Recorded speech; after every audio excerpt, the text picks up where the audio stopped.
Le 15-17, c'est une ligne téléphonique avant, mise par le ministère de la Communication, en collaboration avec le ministère de la Santé et de la CNSS.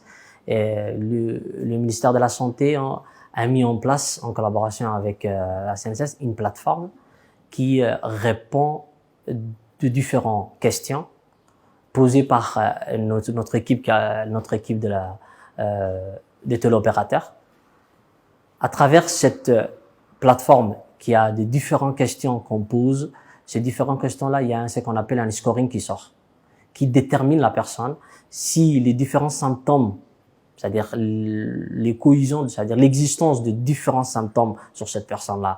Par exemple, si je prends une tousse sec, ajouté à un mal de gorge et des courbatures, apparaît récemment et perdre de l'odorat et, comme on appelle, le goût, qui sont apparus quelque chose qui apparaît soudainement sur une personne ou un groupe de personnes, là, l'application dit que cette personne est suspecte.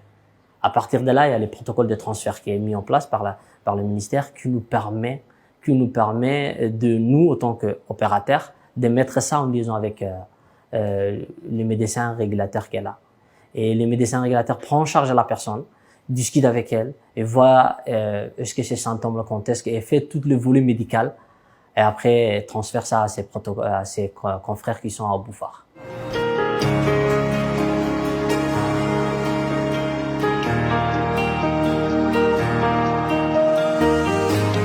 Notre travail consiste ici à recevoir les appels de la population en général, que ce soit des Djibouti-villes ou des régions de l'intérieur.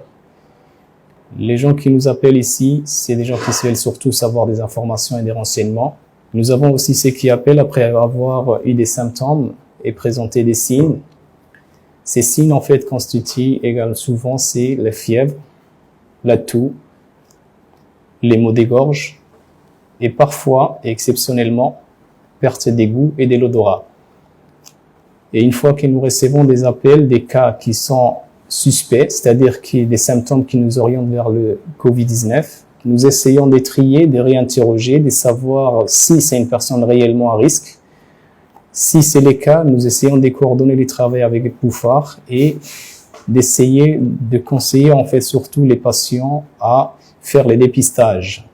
Si c'est pas une personne souffrant des pathologies qui nous orientent vers le Covid-19, nous les conseillons également de se rendre dans les structures de soins comme les hôpitaux ou les dispensaires.